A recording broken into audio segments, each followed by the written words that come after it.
Hello everyone, welcome to the Watch Poplars. Today, I am going to give you more updates.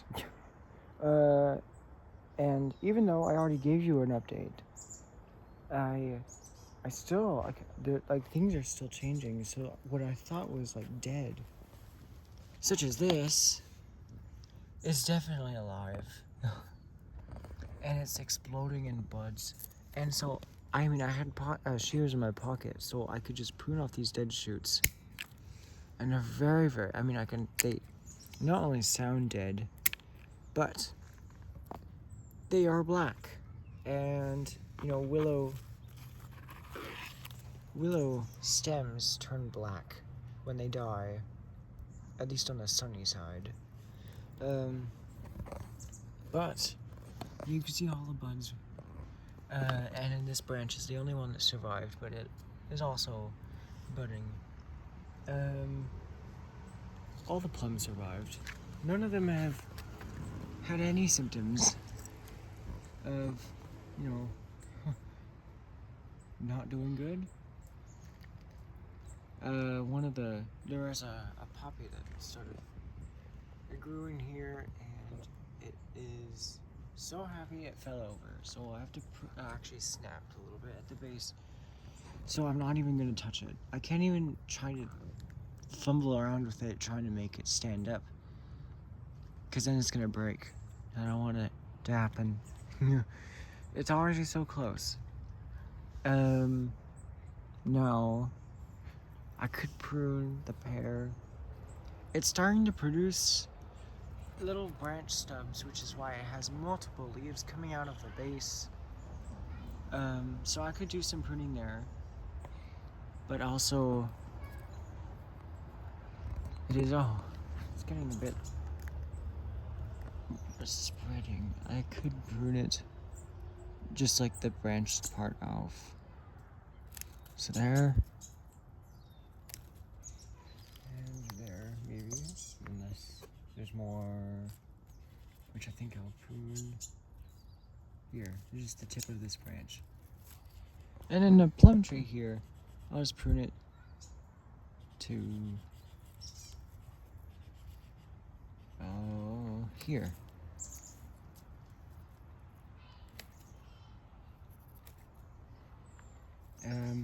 Okay, now something happened here. It's very crowded in here. What is going on? So which plum tree got bent? I don't know. It seemed they both got bent into each other. I have to grab a rock and separate them. I don't know how that happened, but I'm putting a rock in between them so that they spread out. Okay, now they're spread out. Here's the poppy. Yeah, it's very nice. It's a native kind. And I could try. Just resting it in between a leaf.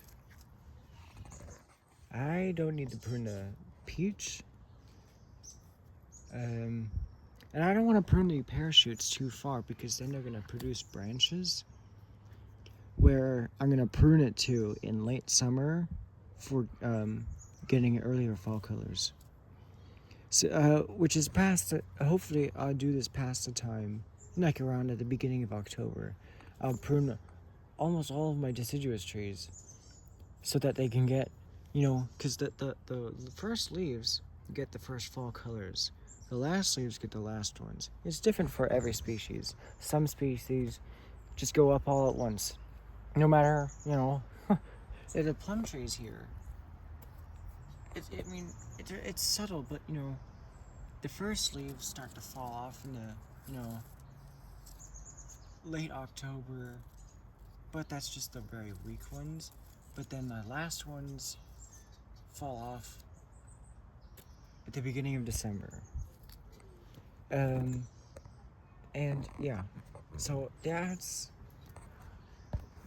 I'm not really worried about these keeping fall colors on too long if I get secondary growth. However, the pears act a bit different. The leaves in early November start to turn dark, and then in mid-November they're a bit reddish, and then by late November they're bright red down here.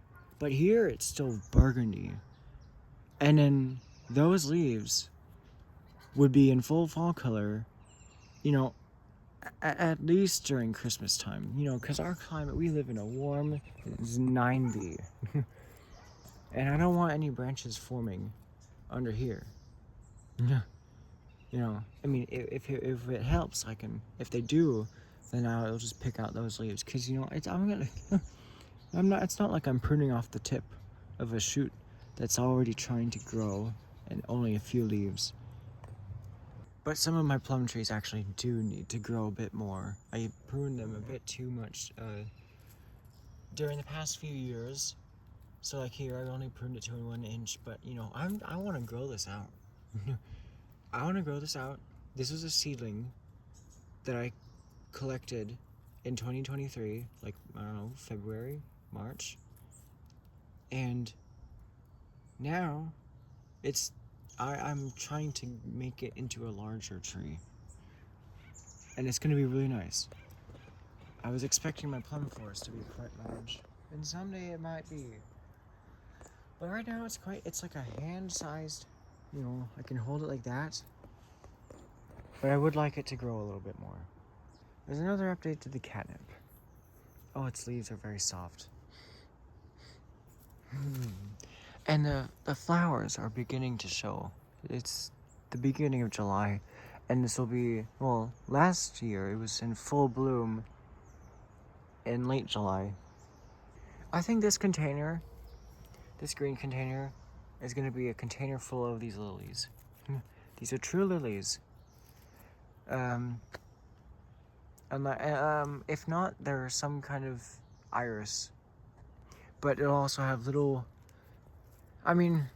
this willow herb, maybe it's just genetic, but it's just super small, and I love it. I love it. Alright, and these are bulbs, so no wonder this survived. Oh, there's a thick taproot, whatever that is, and then the lily only survived. The willow has died, I think. But you never know. The dogwood is taking off now, which is nice and timely. It recovered from root pruning. I had to prune the tip off here because it was getting eaten by caterpillars trying to burrow into the growing tips. So I got that, and because I also pruned it back because I wanted this to be the leader, and I had a good chance. There was a nice, because I pruned it one node because above it there were these branches going out like that, but I wanted a first branch here and a leader here, and then next year I'm probably gonna prune it. No, later this year I'm gonna prune it to here, because this gets late fall colors, and I'll prune it to here in late summer, hopefully, if these leaves don't fall off. There's a hemlock. Is this hemlock? It's not. It doesn't smell like hemlock. I just crushed it. It did. Very, very, very slight. It doesn't. It does not actually. I don't think this is a hemlock.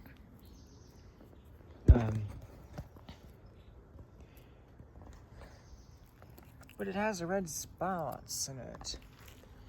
The other hemlock here just completely died, almost.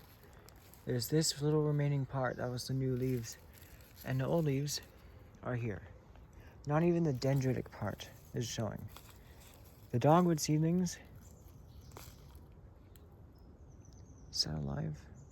Looks like it was just almost done. These These are dead. These are not coming back. I don't know if any of the other dogwood seedlings in here. Yeah, the skin on the roots is coming off. But here I have the Epipactis helleborine pot with all the Epipactis helleborine in it. It is an orchidaceae.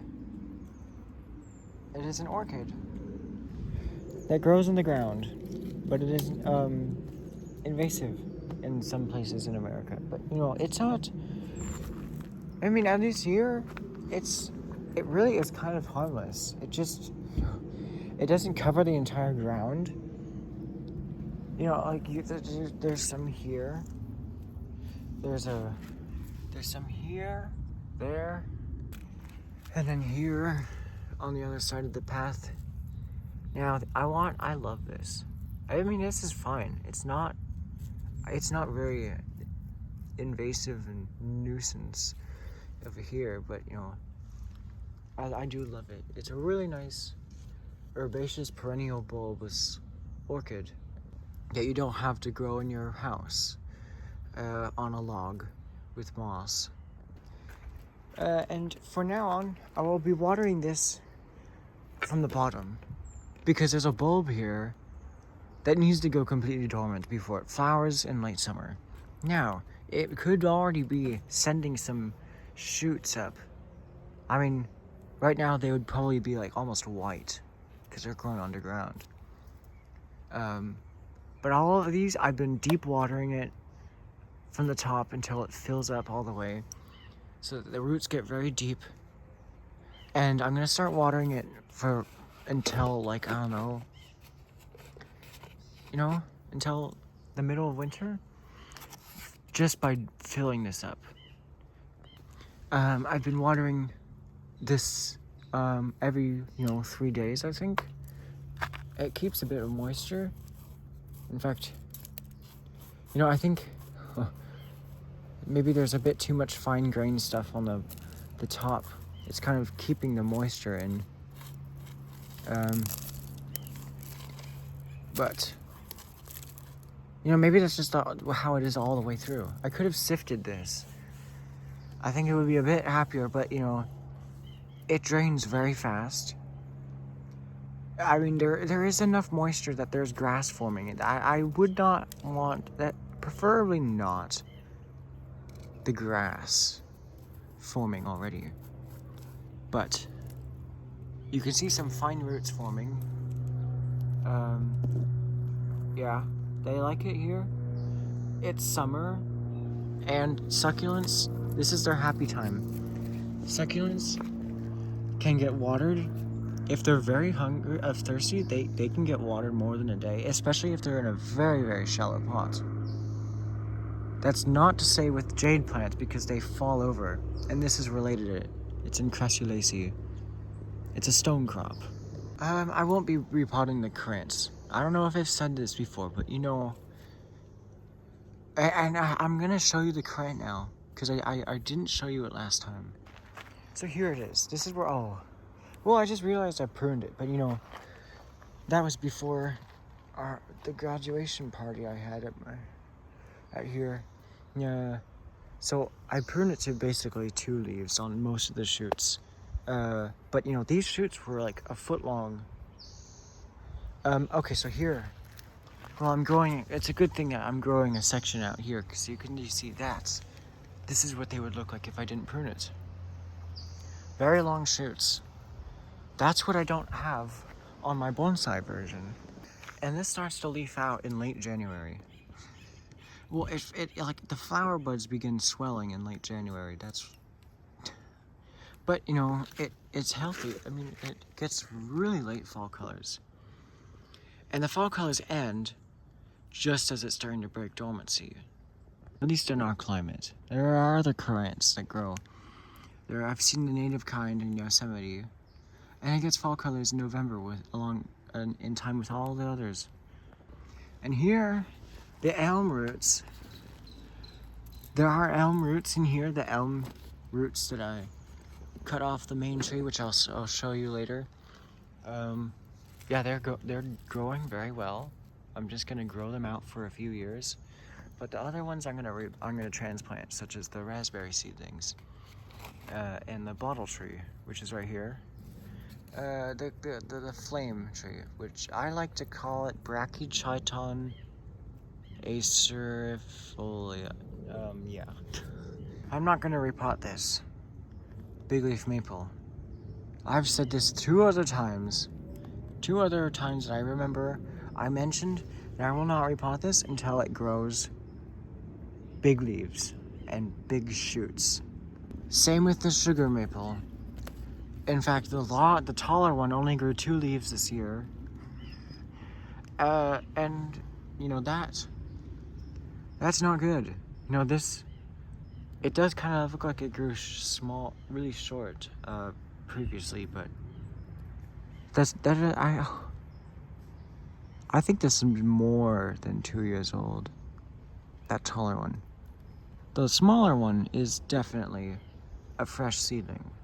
Even they haven't grown enough to be repotted again next year. So since the last time I gave an update on the sycamores, this wasn't here. If not, they were buds, but now they're shoots. But this one, other than that, this one is not growing at the top. This leaf is starting to get fall colors. This probably leaf was just slightly damaged during the dry, when they dry it out.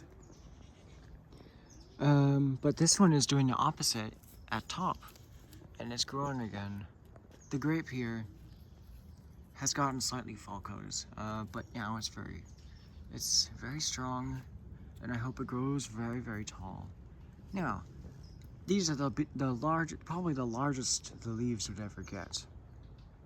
And then as the shoot grows, it gets weaker. The leaves get smaller.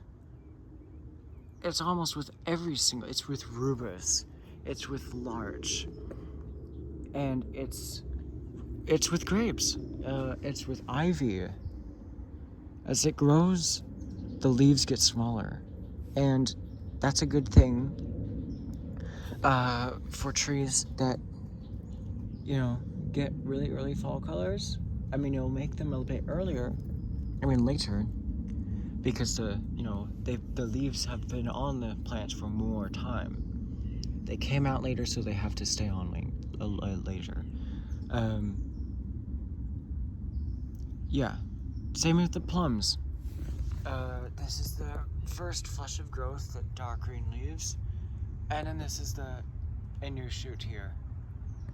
You even have it on herbaceous perennials and annuals, such as the willow herb. So this is the full-sized leaf.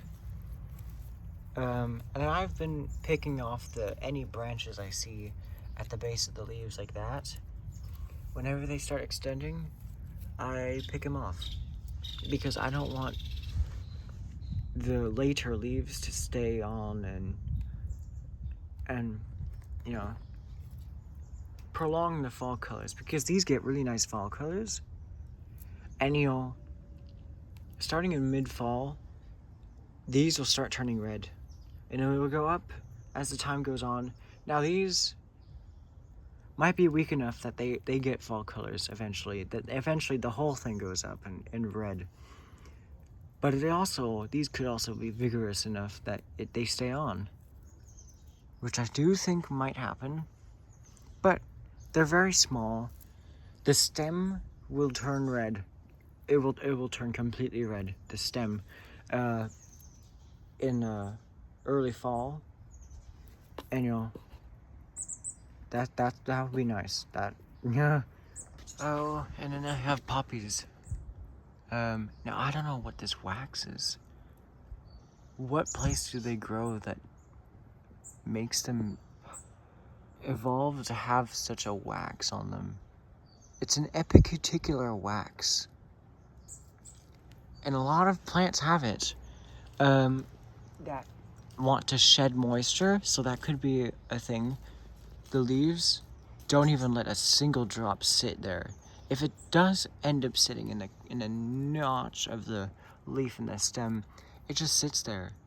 and it slowly shrinks, but it's completely not touching any part of the plant. It's just resting there on top of the wax.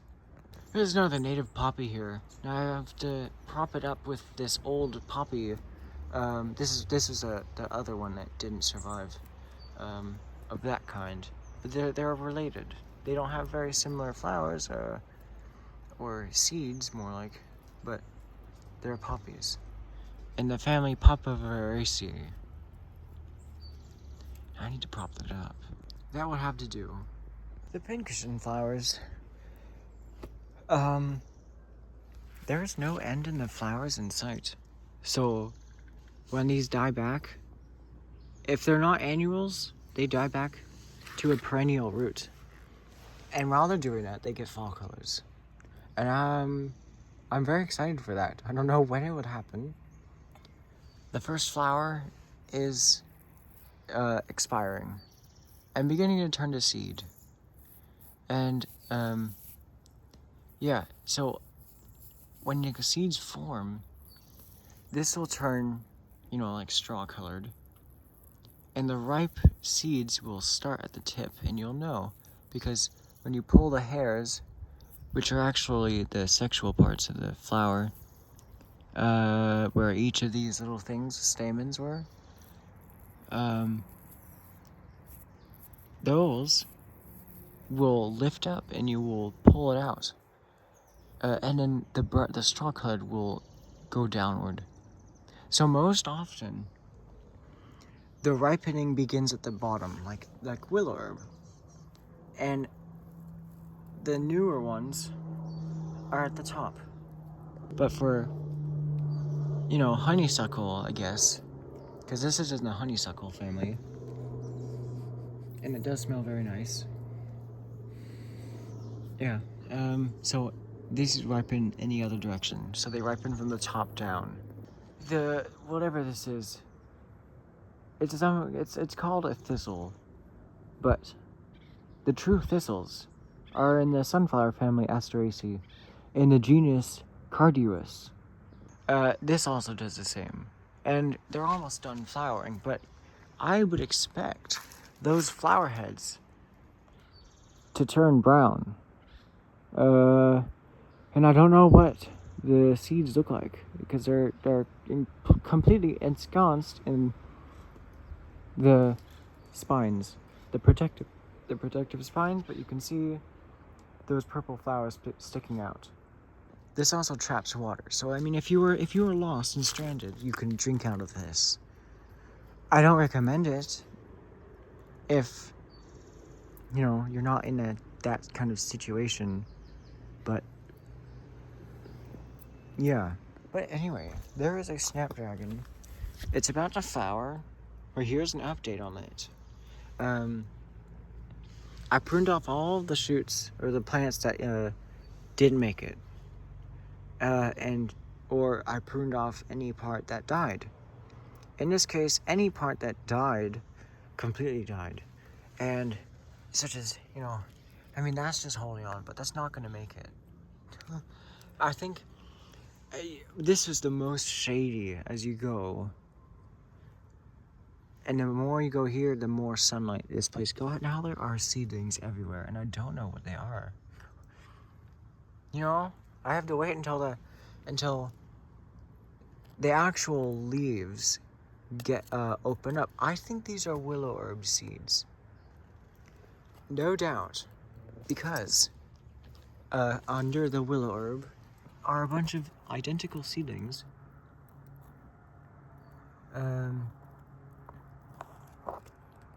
Yeah. Now here I was picking them away. But it's kind of nice. Maybe I can pick them away during fall. So that, because this is getting fall vibes more. Late summer. This is just very lush. So, yeah, those are the willow herb seedlings. Now, a few of them are showing the cotyledons.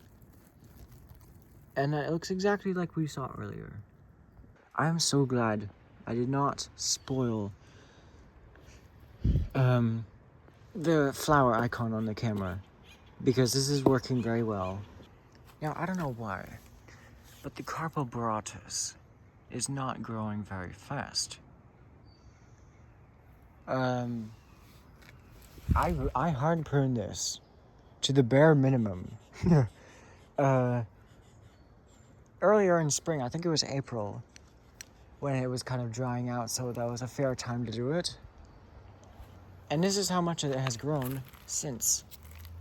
So I pruned it here, and then this shoot came here, and it grew 6 inches. But that is not doing so. But it's invasive, and probably I'm not gonna keep those. I'm gonna keep this, the original one, that I probably collected in 2019 or something. I planted some.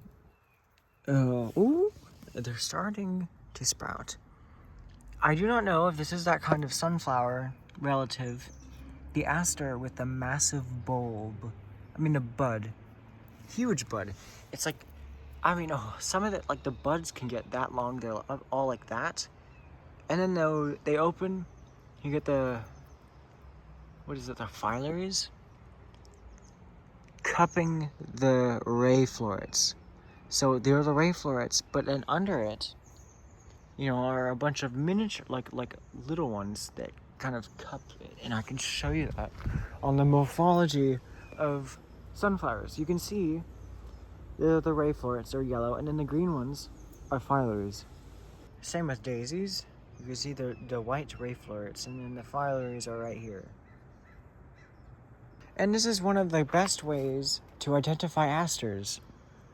Now, there are more than one family that has phyllaries. This one has, I don't know. They look like phyllaries? I thought this was an aster at first, but this is in the honeysuckle family. It doesn't behave like an aster. But here, you can see the phyllaries are a bit different. Yeah, I think that's a catalpa. That's a catalpa. The leaves are getting very large, and they're probably going to get even larger. And I'm very excited, because that means I get more surface area when it gets fall colors. It's not the best, but it's good. The bulbs held up very nicely when I was gone. This probably would have had a flying fucking chance if it wasn't watered, because of the massive tubers and just massive, like golf ball sized water storages. They're just very fleshy. But it's a tropical plant. It's a very moisture adapted plant. And in times of drought, these, I guess, glabrous texture, they'd shed the water downward to the soil, where, you know, the swelling, like, bulbous roots will get even larger. I also planted a lot of grasses in here that I've never seen before, and it looks like they are starting to sprout. Now, I do realize it does smell like ass here, you know, because of the leucanthemum. I have a complaint. You know, common names, and I've said them many times, how much they suck. This is the worst common name of all. It is heel hall. Woo woo. It's the most woo woo shit I've ever heard in my life. Why would you call a plant that? You can't even, by the name of it, it doesn't even tell you that it's in the mint family. It doesn't tell you its relation to other plants in the mint family. There is no diagnostic second name or last name, but this is oh, I forgot it. It's in the Lamiaceae family. I pruned, excuse me, I yawned. I pruned the lower shoots on the Chinese elm, I might keep them. Because this is not available in Oregon. And probably the only stuff they sell in Oregon for bonsai, Chinese elm is for bonsai, and they're all often already styled, and usually in a way that does not work.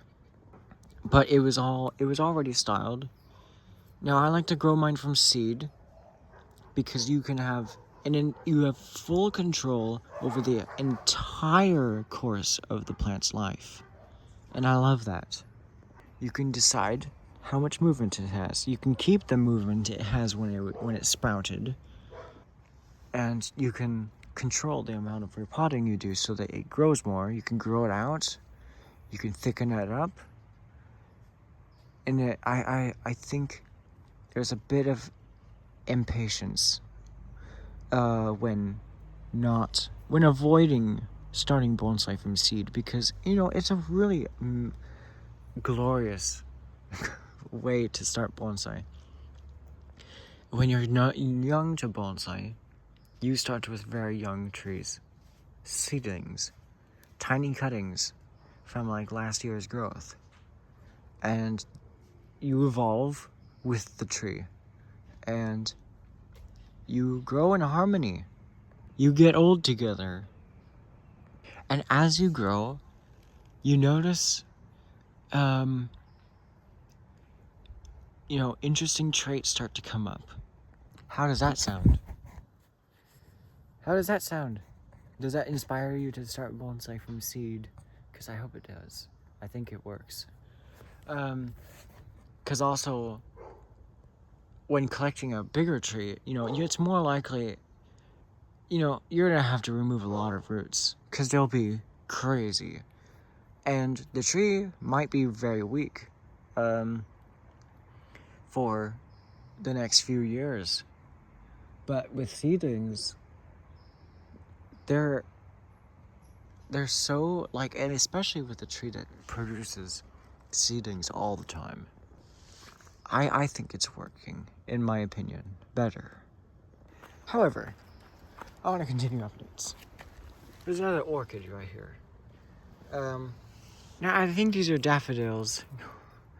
Now the oaks, some of them dried out, but maybe they had a shallower root system. There are no fatalities here, but there are fall colors, which is nice. Every so often, usually during fall, preferably, but this. I'm not gonna prune any of these in before fall, because I want to see this all go up in brown, shades of brown. But I pruned my weeping willow, and it was already starting to do this. It was a miracle. It survived. And so I just pruned it like a few minutes ago before the video. And yeah, it's doing very well. However, I do want to prune my cottonwood and the alder. I finally made my decision. I guess we'll start at the lower branch here. So I'll just prune the tip off. I first prune off all the tips with the leaves.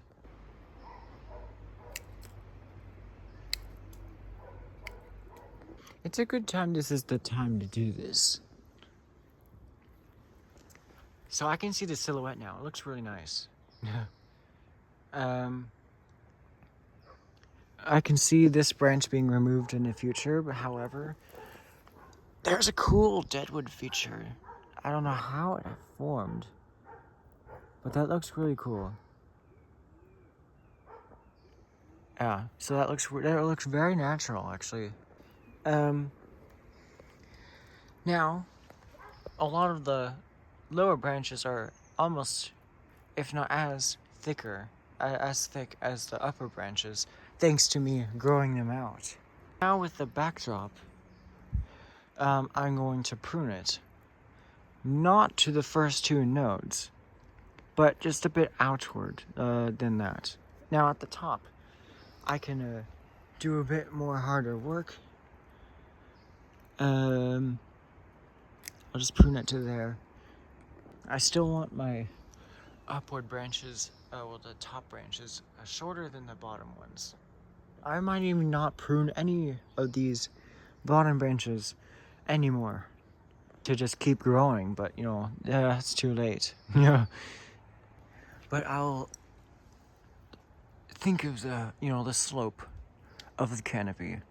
I do want it to kind of slope a bit. And I'll look at it from all angles.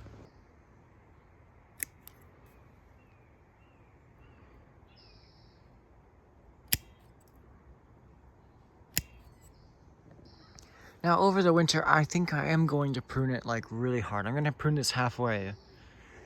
It's just, it would look too young if I didn't prune it. Yeah, I think it would look a bit too young. And I think I can prune these one node maybe. One node more. If I prune this to here, it's not going to form any buds because this is the cut point. And alders don't really do that the same way that, you know, plums do. Anything in the birch family doesn't really do it easily. You get multiple buds at the you get the main bud at the base of each leaf, and then if that branch that has formed is removed, then there will be two branches that come out like that. And birch relatives don't do that. Betulaceae. And that's the family. So that's as much as I want to prune the alder. It's looking a bit better. I don't want to prune it all the way, because and then I'm gonna get the shoots, you know, I'm gonna go very late leaves already. And I mean, it's a good thing this happened in the middle of summer. And not at the end of summer when, you know, the tree is trying to make a woody tissue. It's trying to lignify. Like August 15th is just it's the dead zone where you can't get, it's not worth getting another flush of growth, because any growth that happens is gonna be like a centimeter. Now, I mean, it probably be, you know, yeah, a fully developed bonsai is not gonna produce a centimeter of growth if it was pruned in late summer, because their standards are a lot lower, smaller, miniature. I will prune the Chinese elm. I don't know why. I mean, the yellowing here is probably because it was dry, but I'll prune it to here. It just landed in the water. Yeah. And then I'll prune it a little bit further in fall. The hawthorn, I'd like it to just not grow sideways. I don't want it to grow sideways anymore. It's lost its oxen. I want it to grow upward. I'll prune them to upward facing spines, because the spines are the bud is at the base of the spines. So I'll do that. And I hope that works. Hopefully it gets its oxen back. But I have good news. The Lonicera involucrata has survived. I don't even know. I mean, this one is still alive. This one is definitely alive. And, I don't know. I mean, I can check if that shoot is alive as well. Is this alive? I can't tell. Is it? I don't know. I think it is, you know. They'll produce new buds at the base of those branches. And the new growth that happens there. This is a deciduous thicket. It's a deciduous shrub. The leaves will stay on even more. It'll be semi-evergreen this time, but that's fine as long as it survives. It's all good. But it's good to see them alive. Now it's time to prune the poplar. I want these shoots to keep growing. They're still growing. There's a bit of growth coming in, but they're not gonna grow for long if I leave this shoot here. So I'm going to just leave these 2 leaves on.